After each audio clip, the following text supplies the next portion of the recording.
Hello, good morning student.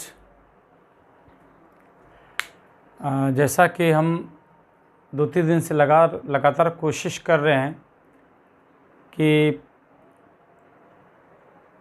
Live class देने का, but किसी कारण बस लाइव क्लास नहीं हो पा रहा है। लेकिन आप लोग दिमाग में सेट कर लीजिए, उम्मीद है कि जिस दिन भी लाइव क्लास देंगे हम पहले वीडियो में बता देंगे। आपका लाइव क्लास का जो टाइम होगा वो 10 से 11 फिक्स टाइम है। 10 से 11 आप, चूँकि मैं 8 से 9 देने वाला था, पिछला वीडियो में बताया था कि 8 से 9 दूंगा, तो कुछ बच्चों का फ़ोन है कि सर 8 से 9 कहीं दूसरी जगह का हो गया है। तो मैंने डिसाइड किया कि 10 से 11 मैं लाइव क्लास दूंगा। जब भी मैं दूंगा आपको वीडियो में बता दूंगा। लाइव क्लास अभी अपलोड करूंगा वीडियो में। पिछला क्लास लाइव क्लास मैंने लिया था, तो उसमें मैंने अनुभव किया कि आवाज़ जो है रुक रुक के आ रहा है, पिक्चर क्लियर नहीं आ रहा है, तो कुछ समस्याएं उत्पन्न हो रही थी। तो उस समस्या को देखते हुए अभी लाइव क्लास नहीं दे रहे हैं। हाँ, लेकिन वीडियो अपलोड डेली करेंगे। वीडियो जो है डेली अपलोड करेंगे। आज पिछला क्लास में बताए थे, आज जो है यह लेक्चर 4 क्लास होगा।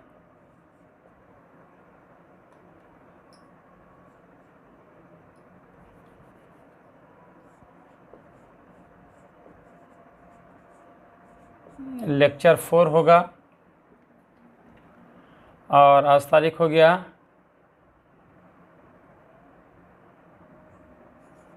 2/5/20। ये आज हो रहा है, लेकिन जो आपको वीडियो अपलोड होगा ये 3 तारीख को 4-5 बजे सुबह तक में वीडियो अपलोड हो जाएगा। यानी कि आपके मोबाइल में 3 तारीख को दिखाना स्टार्ट कर देगा।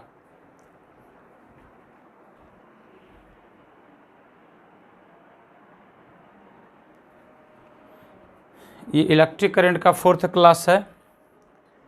तो पिछला क्लास में हम बता रहे थे रेसिस्टिविटी और कंडक्टेंस के बारे में बताए थे। आज हम बता रहे हैं, सबसे पहले हम लोग लिखेंगे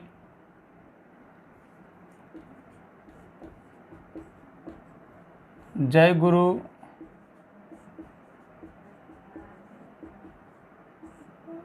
जय महाकाल। देखिए, सबसे पहले हम लिखेंगे classification of materials on electrical conductivity. Classification of materials on electrical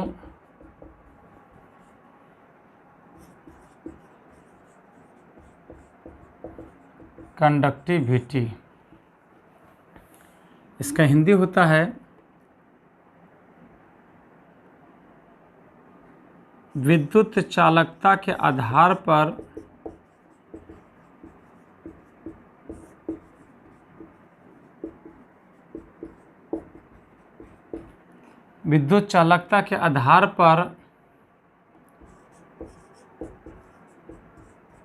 पदार्थों का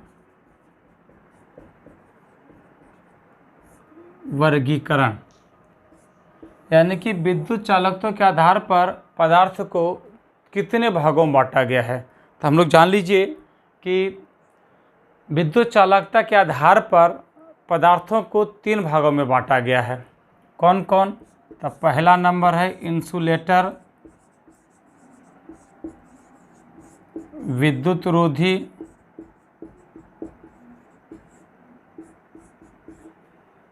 दूसरा नंबर है कंडक्टर,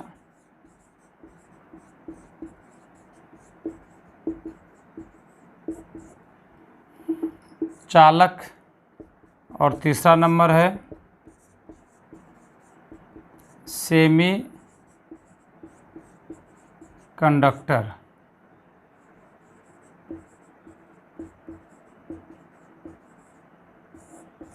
अर्धचालक।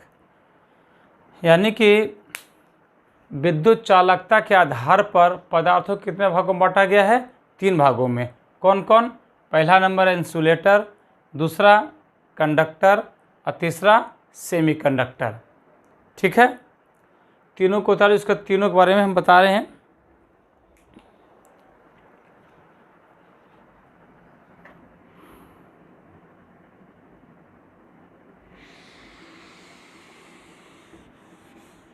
सबसे पहला insulator.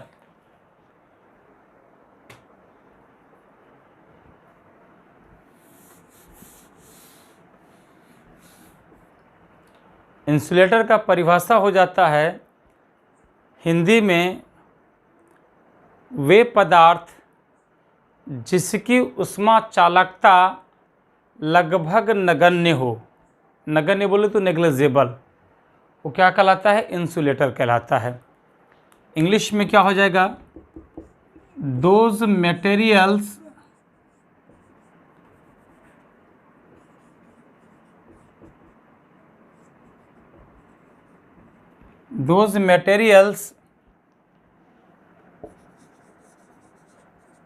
whose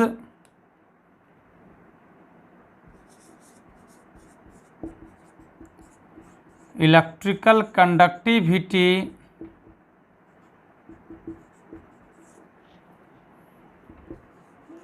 is negligible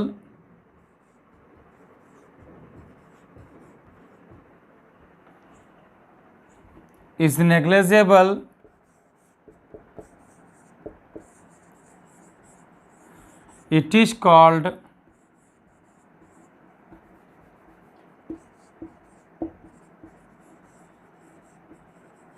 insulator. इसका हिंदी हो जाएगा वे पदार्थ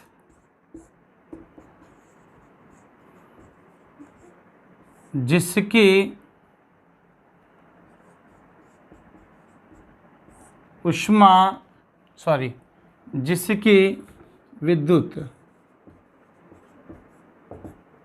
जिसकी विद्युत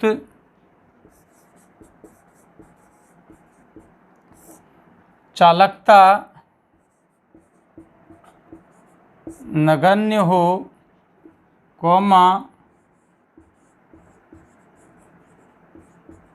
इंसुलेटर कहलाता है। एग्जाम्पल के लिए कैसे एग्जाम्पल हो जाएगा? Rubber, plastic, mica, dry would. इसका हिंदी होता है सूखी लकड़ी, ETC।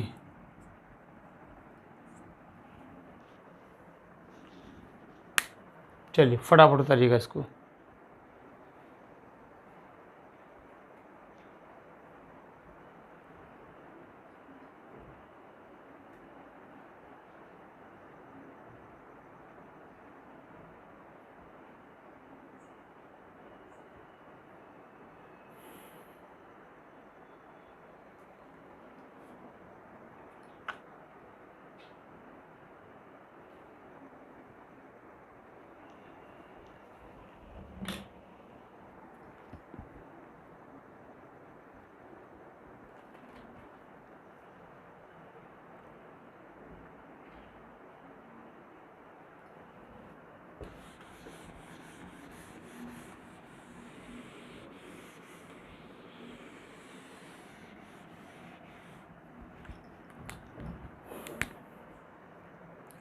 आप लोग वीडियो को है ना पॉज करके भी लिख सकते हैं, ठीक है? तो अपलोड वीडियो है ना, इसकी टेंशन नहीं लेना।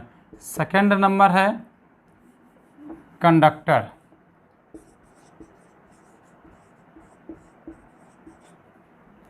चालक।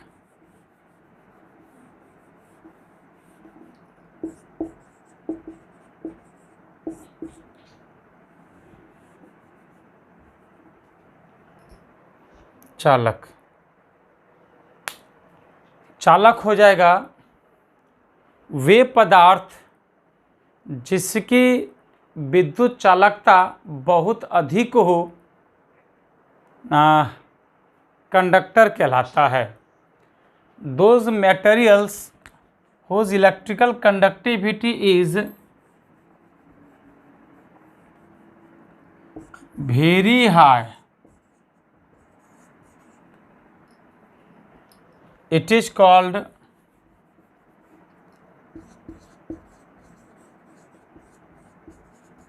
कंडक्टर। वे पदार्थ जिसकी विद्युत चालकता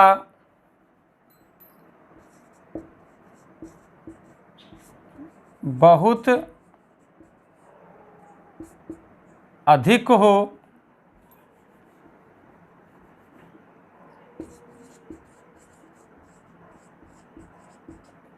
कंडक्टर कहलाता है। एग्जाम्पल हो जाएगा जितना भी मेटल है ना, सिल्वर बेस्ड कंडक्टर होता है, gold, copper, iron etc। Silver, gold, copper, iron etc।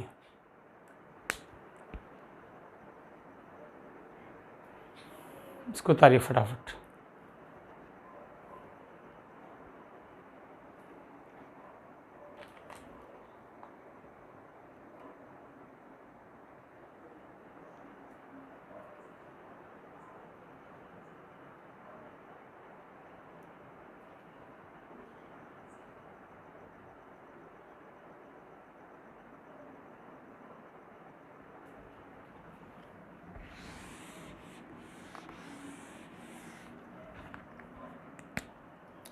तीसरा है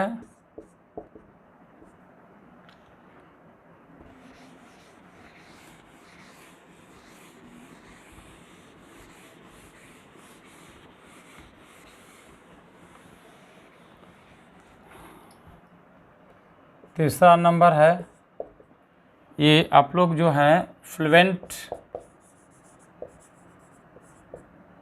फिजिक्स ट्यूशन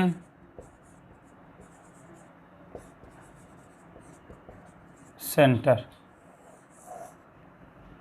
तीसरा है सेमी कंडक्टर। यह ध्यान दीजिएगा, सेमी कंडक्टर क्या है कि वे पदार्थ जिसकी चालकता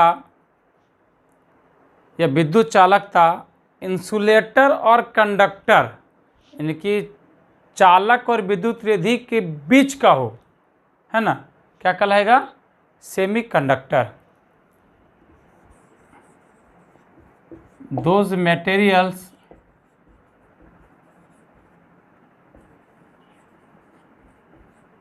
whose electrical conductivity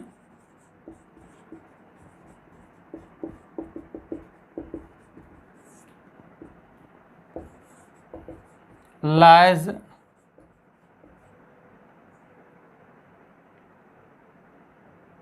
between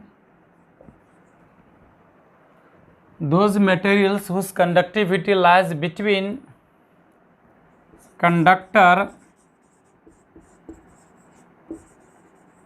and insulator, it is called semiconductor।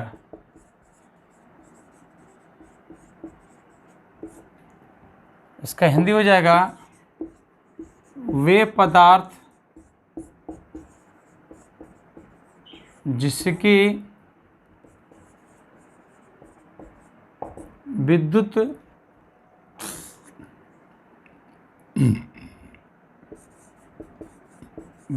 चालकता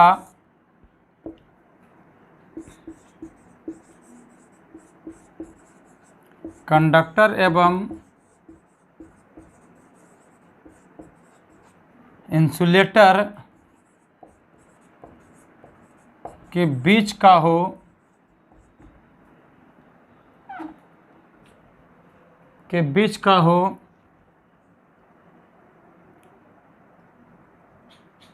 क्या कहलाएगा? सेमी कंडक्टर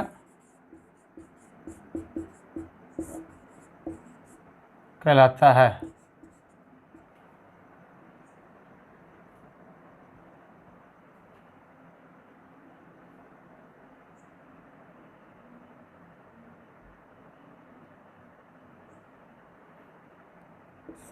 एग्जाम्पल में हो जाएगा जर्मेनियम है, सिलिकॉन है, ईटीसी। जर्मेनियम,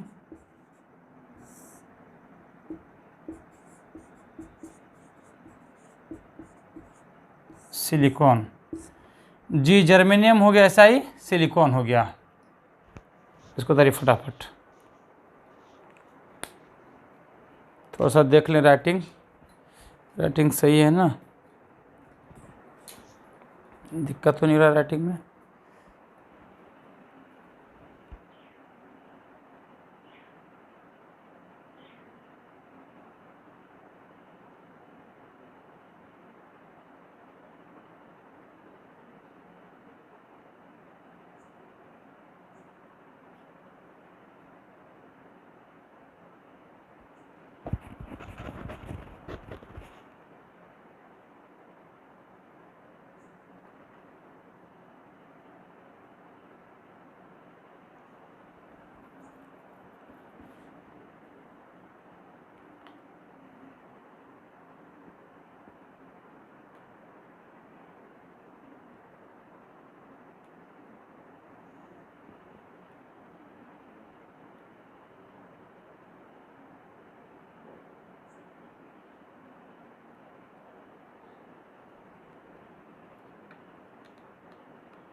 इसको मिटा दें।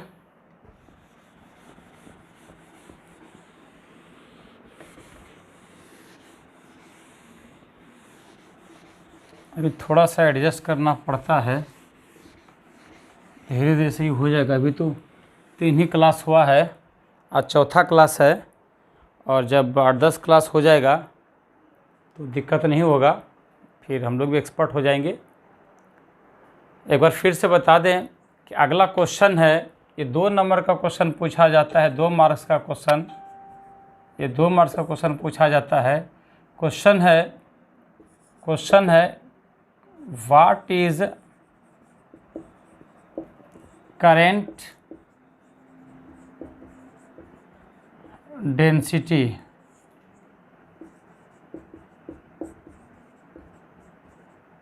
धारा घनत्व क्या है, करेंट डेंसिटी क्या है? तो अब देखिएगा कि करेंट डेंसिटी कहते किसको हैं। अब इसमें सिंपल डिफिनेशन है, किसी चालक के प्रति एकांक क्षेत्रफल में, किसी चालक के प्रति एकांक क्षेत्रफल में प्रवाहित करंट को करंट डेंसिटी कहते हैं। आंसर में क्या हो जाएगा? किसी चालक के प्रति एकांक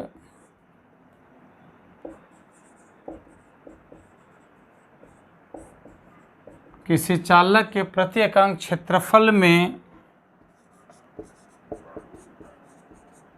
प्रवाहित करंट को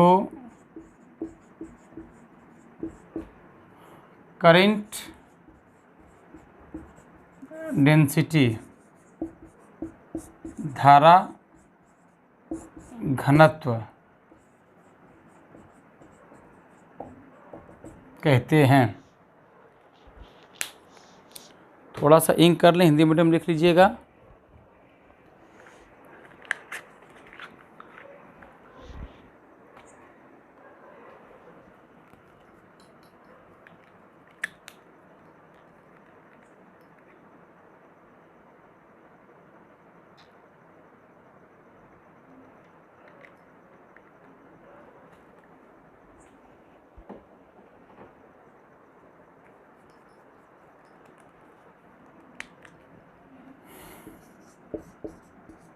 इससे प्रायः जे वेक्टर या जे, अगर ये जे लिखिएगा तो बोल्ड में लिखिएगा,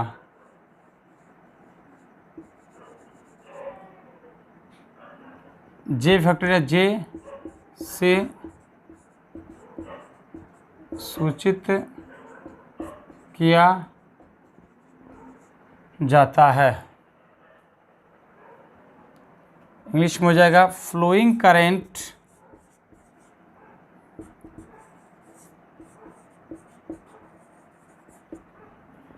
इन पर unit area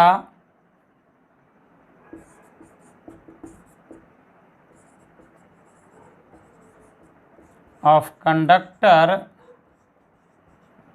in per unit area of conductor is known as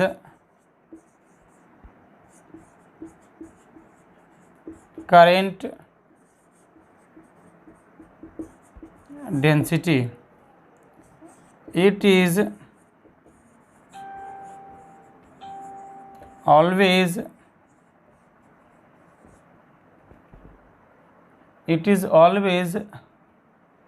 denoted by J vector और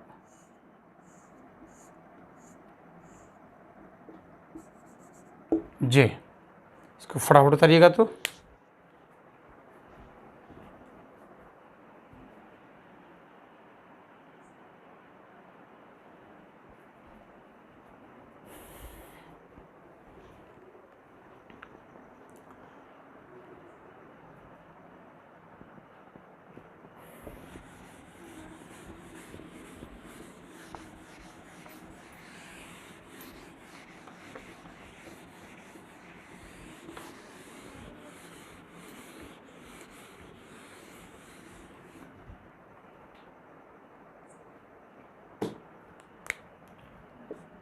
that is J equal to I by A।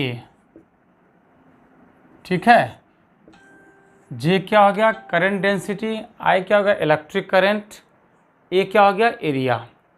तो हम इस प्रकार से कह सकते हैं SI unit of current density. अब करंट डेंसिटी का यूनिट क्या होगा, देखिए आई इलेक्ट्रिक करंट है, इसका यूनिट क्या एम्पियर, ये एरिया है, इसका यूनिट क्या हो जाएगा मीटर, इसका यूनिट क्या हो जाएगा एम्पियर पर मीटर स्क्वायर। और अगर हम लोग बात करेंगे सीजीएस सिस्टम में, इन सीजीएस सिस्टम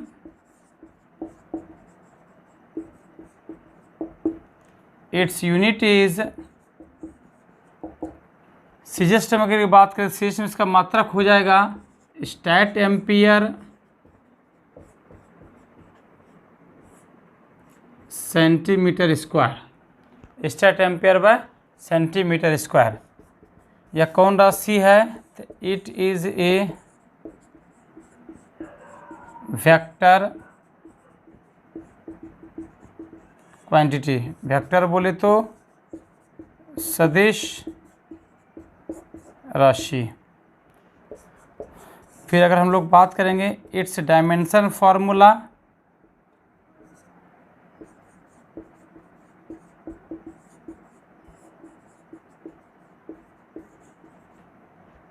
वीमा सूत्र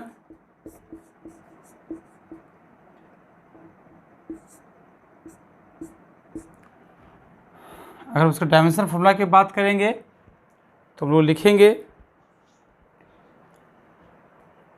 अच्छा उतारिए फटाफट, तो उसको मिटा देंगे तब लिखेंगे।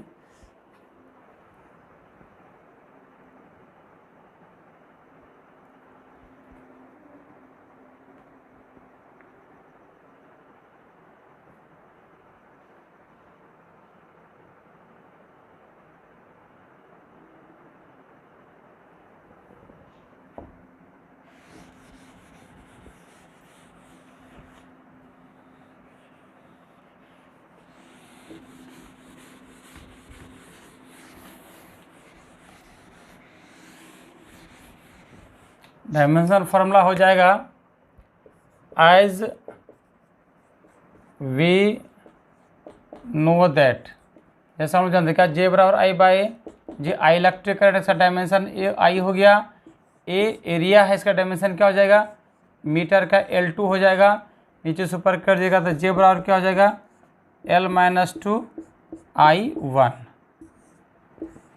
अगर MLT के रूप में लिखना चाहेंगे तो क्या हो जाएगा ये M0 L-2 T0I1। चलिए उधर इसको फटाफट।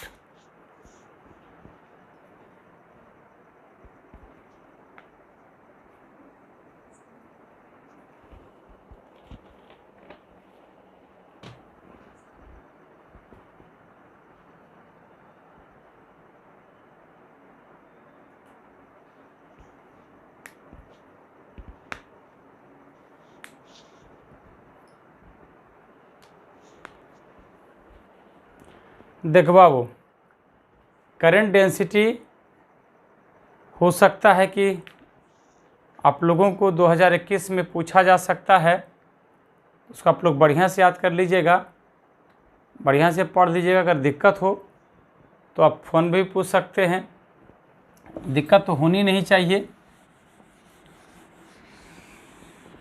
हिंदी इसलिए बोर्ड पे लिखते हैं कि कुछ बच्चे फ़ोन करके बोले थे कि सर जी हिंदी भी बोर्ड पे लिख दिया कीजिएगा तो ज़्यादा सुविधा हो जाएगी।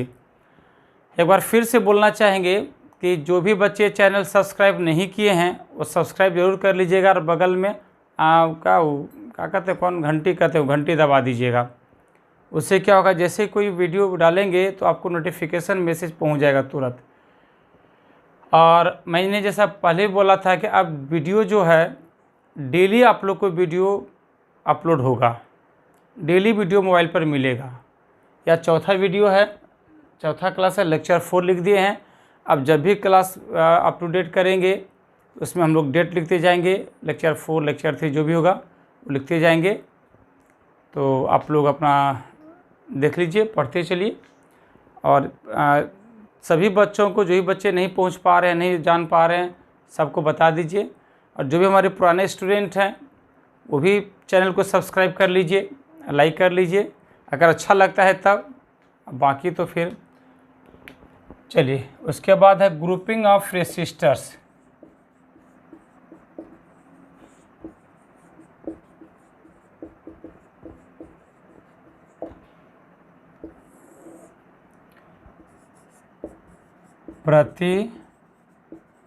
प्रतिरोधकों का समूहन, प्रतिरोधकों का समूहन या प्रतिरोधों का समूहन भी कहा जाता है। तो ग्रुपिंग ऑफ रेसिस्टर क्या होता है, कितने प्रकार का होते हैं जान लीजिए। ग्रुपिंग ऑफ रेसिस्टर का फ़ायदा क्या है, किस ग्रुपिंग का हम लोग ज़्यादा प्रयोग करते हैं, किस ग्रुपिंग का कम प्रयोग, किस ग्रुपिंग का कहाँ पर प्रयोग होता है, ये सारी बातों को हम लोग जानेंगे। इसका कैरेक्टरिस्टिक्स क्या है ना, सभी चीज़ हम लोग को धीरे धीरे करके हम लोग जानेंगे। तो सबसे पहला है, इसका डिफिनेशन हो जाएगा, जब सभी रेसिस्टर्स को एक दूसरे के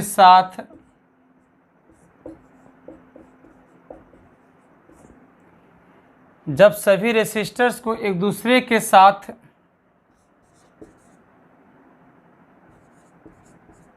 कनेक्ट किया जाता है तो इस प्रकार के कॉम्बिनेशन का हिंदी होता है संयोजन। इस प्रकार के कॉम्बिनेशन को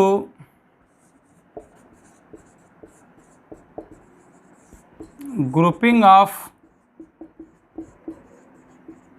रेसिस्टर्स कहते हैं। इंग्लिश में हो जाएगा when all resistors are connected. एक चीज और बता दें, डिफिनेशन या कोई भी हो, किताबी भाषा लिखना ही नहीं है, बुकिश लैंग्वेज बिल्कुल नहीं लिखना है। You have to write definition in your own word. जितना इजी तरीके से हो सके डिफिनेशन वो लिखना है। किताबी भाषा रटने से कोई फ़ायदा नहीं होने वाला है। बहुत टीचर लिखा देते हैं रट जाइए, तो आई डोंट थिंक सो कि रटने से कोई फ़ायदा होने वाला है। शुरू में टीचर लोग बहुत सपने दिखाते हैं कि ये करा देंगे, वो करा देंगे, इंजीनियर बना देंगे, डॉक्टर बना देंगे, लेकिन जैसे इनका रिजल्ट निकलता है तो आप स्थिति देख ही लेते हैं। इसीलिए रटना नहीं है। रटने का मतलब हो गया कि आपका जो नॉलेज है वो लिमिट हो जाएगा। आपको समझना है, अगर प्रॉब्लम होता है तो ज़रूर पूछना है। फ़ोन पे पूछ सकते हैं, या जब मैं लाइव क्लास दूंगा तो आप कमेंट करके बोल सकते हैं सर प्रॉब्लम यहाँ पर है, बता देंगे। When all resistors are connected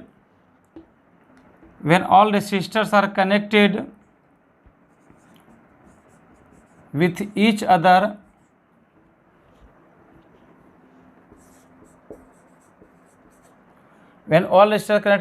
other, then this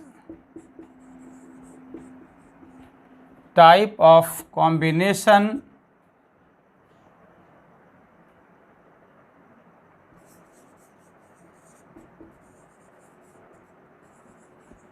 is known as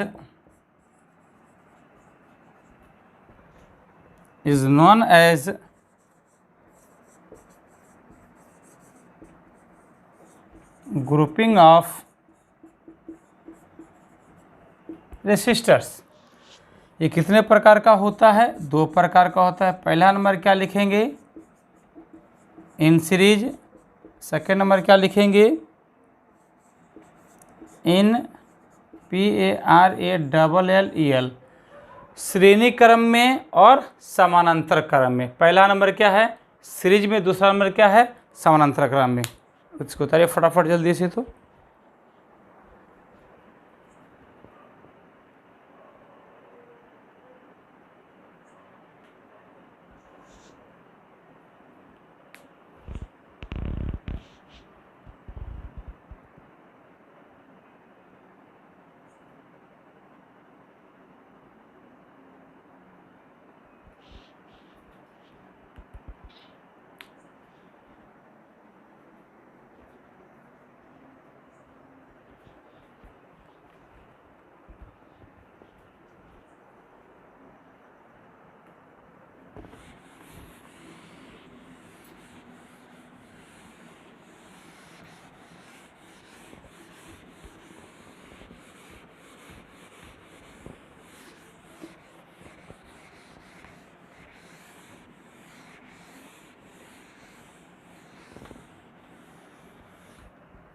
मैं क्लास में बोलता था कि रटना नहीं है, समझना है।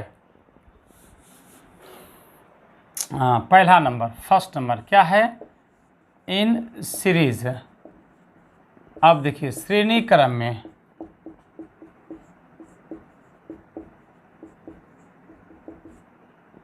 यहाँ ध्यान दीजिएगा।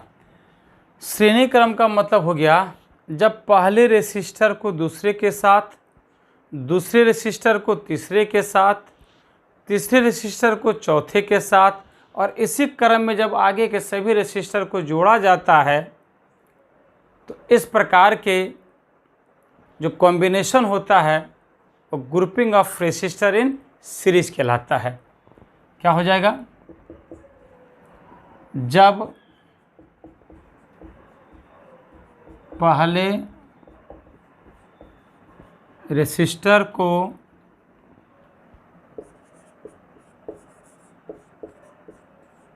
दूसरे के साथ दूसरे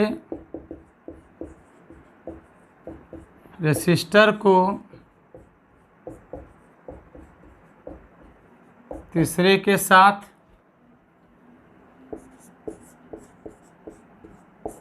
तीसरे रेसिस्टर को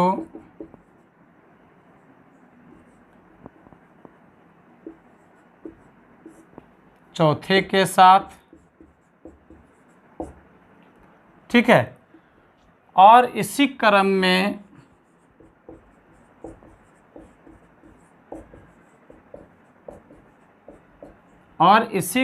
में आगे के सभी रेसिस्टर को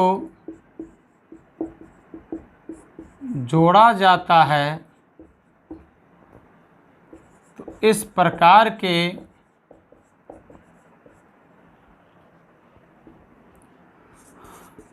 कॉम्बिनेशन को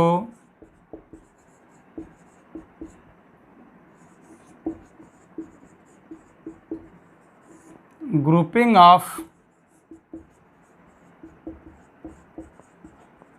रेसिस्टर्स इन सीरीज कहते हैं, ठीक है। इंग्लिश में हो जाएगा, when first resistor is connected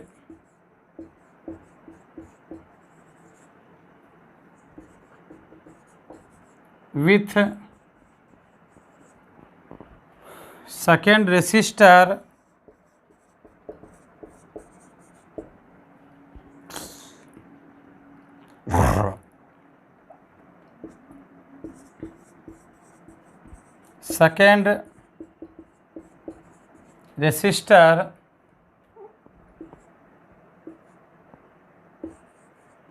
is connected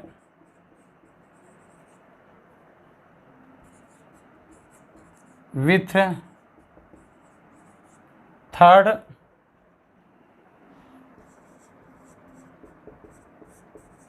resistor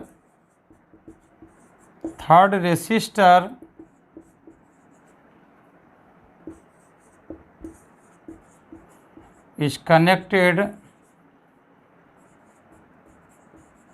with fourth resistor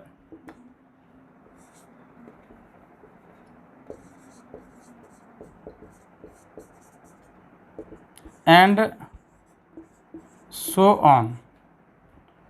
Then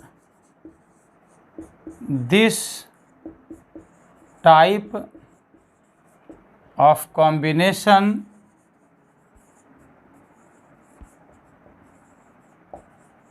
is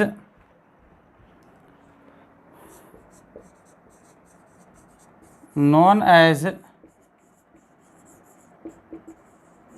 grouping of resistors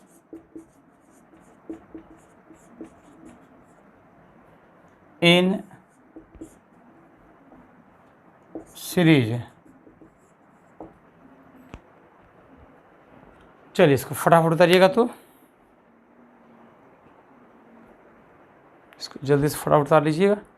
सब देख लेते हैं इसका वर्ड वगैरह। जब पहले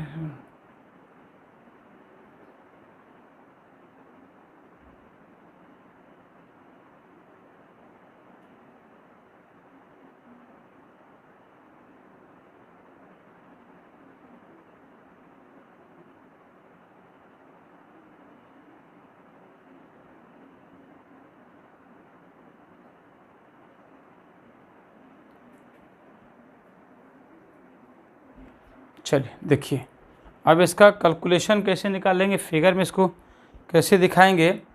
और एक चीज़ और याद रखिएगा कि सीरीज में कनेक्शन में क्या होता है कि सेम करंट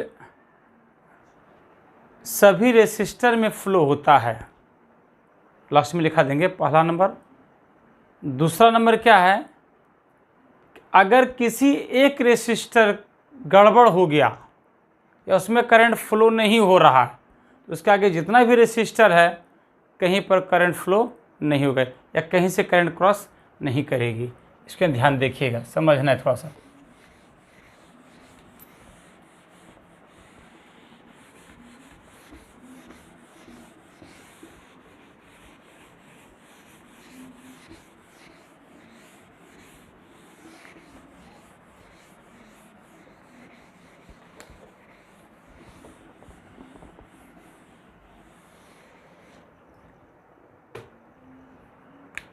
देखिए,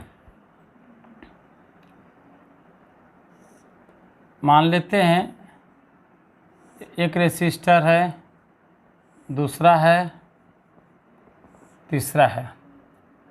इसको एक पोटेंशियल डिफरेंस विथ की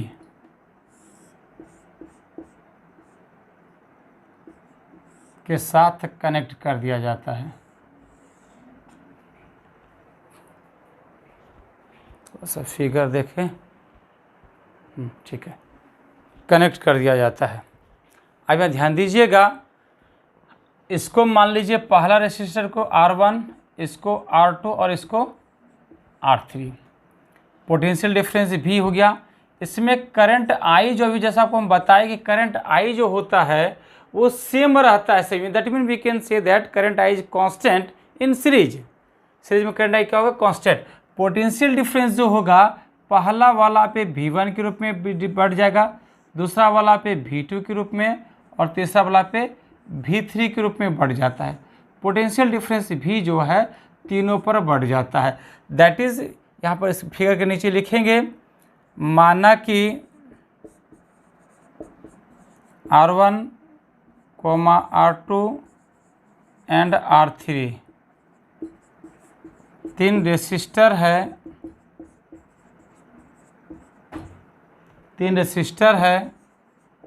जिसे चित्र के अनुसार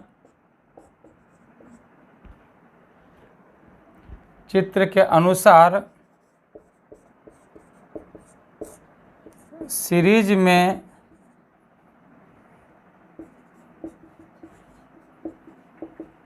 जोड़ा गया है।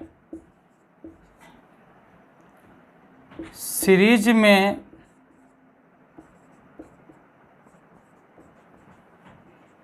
करंट I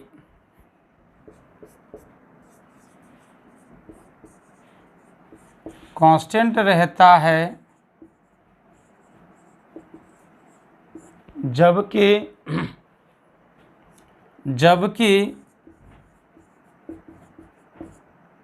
विभवांतर भी तीनों रेसिस्टर पर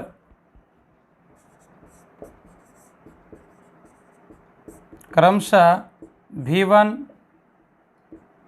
V2 एवं V3 के रूप में बट जाता है। ठीक है, यानी कि पहला रेसिस्टर पर क्या हो गया, पोटेंशियल V1 हो गया, दूसरा पर क्या हो गया V2, तीसरा पर क्या हो गया V3 के रूप में बढ़ जाता है। अब इंग्लिश में लिखेंगे, let us consider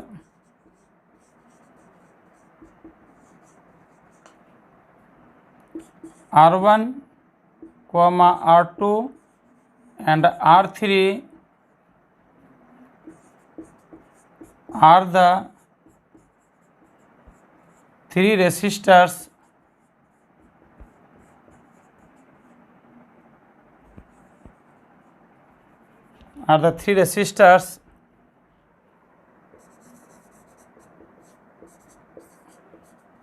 which are connected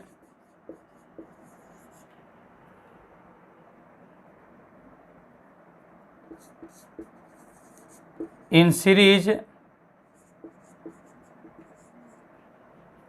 according to the figure.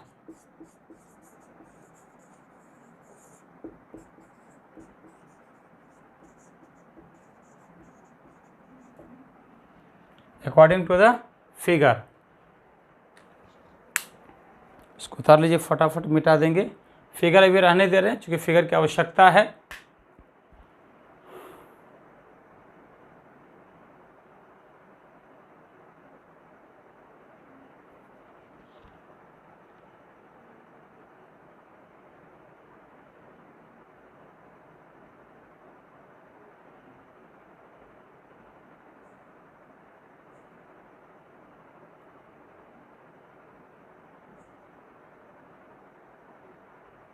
चलिए फिगर मिटा दे रहे हैं।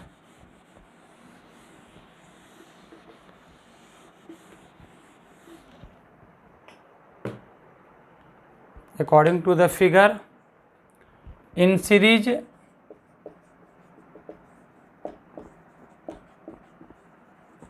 current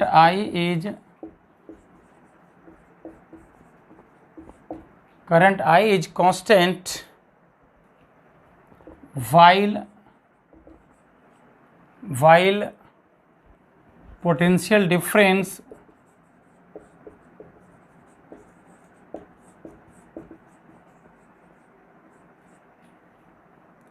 V is distributed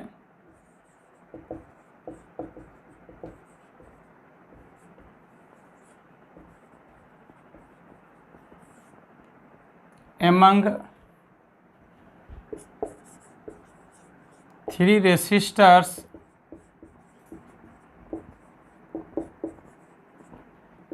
in the form of V1, V2 and V3 respectively.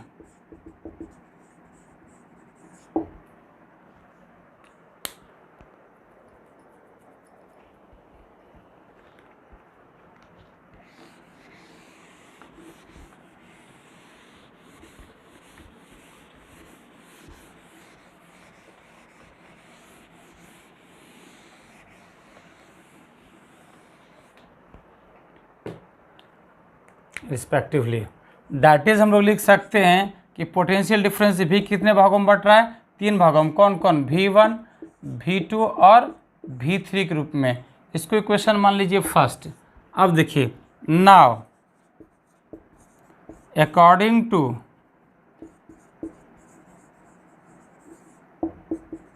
Ohms law, अगर ओम्स लॉ पूरे सर्किट के लिए अप्लाई करेंगे तो V इक्वल टू क्या हो जाएगा? IR या RI। चलिए V इक्वल टू क्या हो जाएगा? RI। इक्वेशन सेकेंड, ये पूरे सर्किट के लिए हुआ, लेकिन पोटेंशियल डिफरेंस कितने भागों में बट रहा है? 3 भागों में, V1, V2 और V3। तो हम लोग तीनों का फिर अलग अलग निकालेंगे, तो हम लोग सिमिलरली लिखेंगे, सिमिलरली। अब V1 के लिए क्या हो जाएगा? IR1 या R1I, क्योंकि मैं पहले आपको बता चुका हूँ I क्या होता है, कांस्टेंट रहता है, I नहीं चेंज होगा, तो V इक्वल टू R1I हो गया। V2 इक्वल टू क्या हो जाएगा? R2I। अब V3 इक्वल टू क्या हो जाएगा? R3। देखिए, अगर आप सबको इक्वेशन अलग अलग मानेंगे तो 4, 5, 3, 4, 5 जाएगा। तो मैं क्या कर रहा हूँ कि इसको मिला के कॉमन एक इक्वेशन मान लेते हैं, इक्वेशन थर्ड, इक्वेशन 3 मान लिए। अब क्या करेंगे, सेकेंड और थर्ड का मान किसमें पुट कर देंगे? फर्स्ट में, है ना। इसको उतारिए फटाफट, तो इसको उतारिए जल्दी से।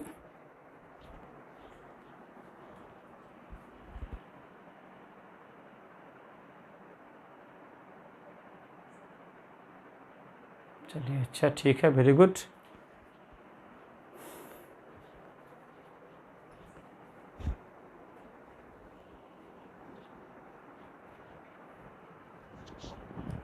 देखिए फिर से बता दें कि जो बच्चे की नहीं ज्वाइन किए हैं वो अपने मोबाइल पे आप टाइप भी कर सकते हैं, आप मोबाइल पर टाइप करके भी कर सकते हैं। जो पुराने स्टूडेंट हैं वो भी सब्सक्राइब कर लीजिए और नए स्टूडेंट हैं वो भी सब्सक्राइब कर लीजिए। कुछ नहीं, सिंपली क्या टाइप करना है, ABHAY अभय, YADAV Yadav, FLUENT fluent, PHYSICS physics, सब स्मॉल लेटर में लिखना है। ठीक है, इस पे जाके सब्सक्राइब करके वो आइकॉन बटन जो नोटिफिकेशन वाला बटन वो भी प्रेस कर दीजिएगा, ताकि आपको हमेशा है ना हम अपडेट होते रहेंगे और डेली वीडियो अपलोड करते रहेंगे। एक चीज़ और बता दें कि लाइव क्लास में फिर से बोल रहा हूँ कि लाइव क्लास आप लोगों को मैं उम्मीद है कि 6 या 7 मई या 8 मई, मतलब 8 मई तक में आपको लाइव क्लास सुबह 10 से 11 को देंगे। तो 10 से 11 आप लोग फिक्स रख लीजिए टाइम, क्योंकि मैं 8 से 9 इसके पहले वाले वीडियो में 8 से 9 बोला था, लेकिन कुछ बच्चे फ़ोन करके बोले कि सर जी 8 से 9 कोई और ट्यूशन दे दिए हैं सर, तो हम 10 से 11 कर दिए हैं। आप 10 से 11 आप हमसे लाइव रह जाइएगा 8 मई से। थोड़ा सा नेटवर्क प्रॉब्लम है, चूँकि स्लो होने के कारण मैं एक वीडियो लाइव वाला डाउनलोड किया था तो वो सक्सेस नहीं हो पाया।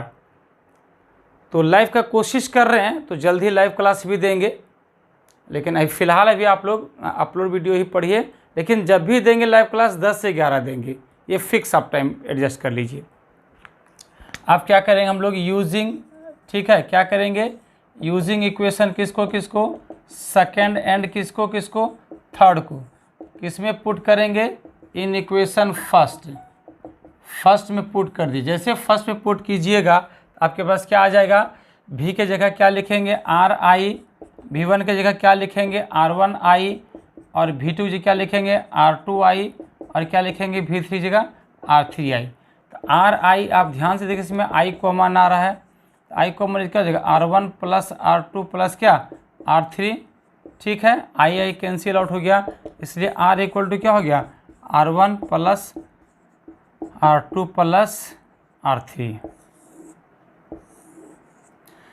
ये हो गया 3 रेसिस्टर के लिए। अगर आपको मान लीजिए यह बोल दे कि नहीं रेसिस्टर की संख्या हो n, then what will happen, look here, 4n resistors,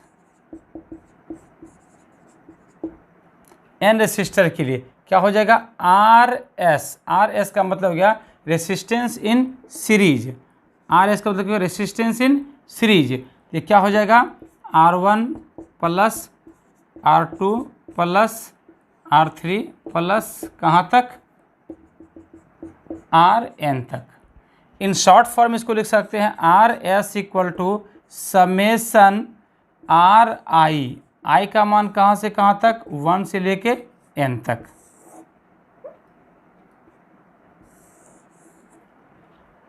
चलिए इसको फटाफट उतार लीजिए।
हो गया, चलिए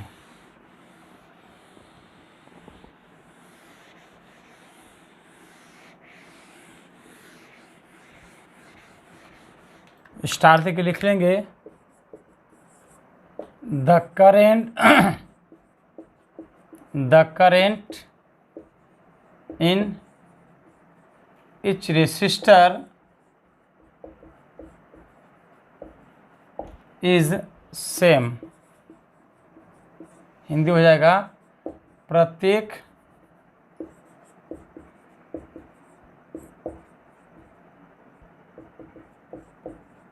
रेसिस्टर में करंट का मान समान रहता है।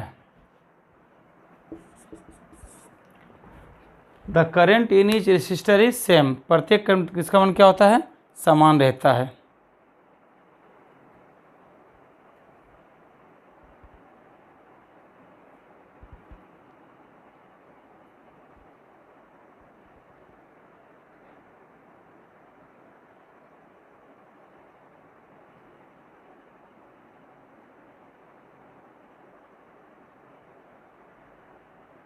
ठीक है, फिर एक और स्टार देके लिखेंगे इफ वन रेसिस्टर्स फेल्स, क्या हो जाएगा, यदि एक रेसिस्टर फेल हो जाता है तो करंट जो है पूरे सर्किट में, the current in the whole circuit, the current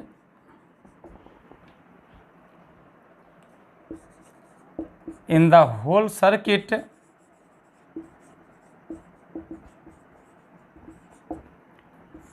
ceases।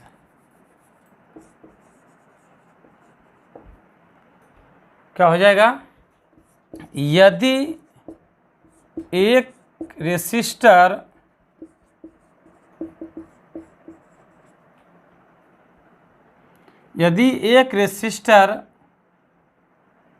खराब हो जाता है तो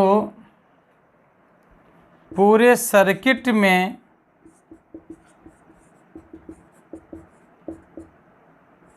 करंट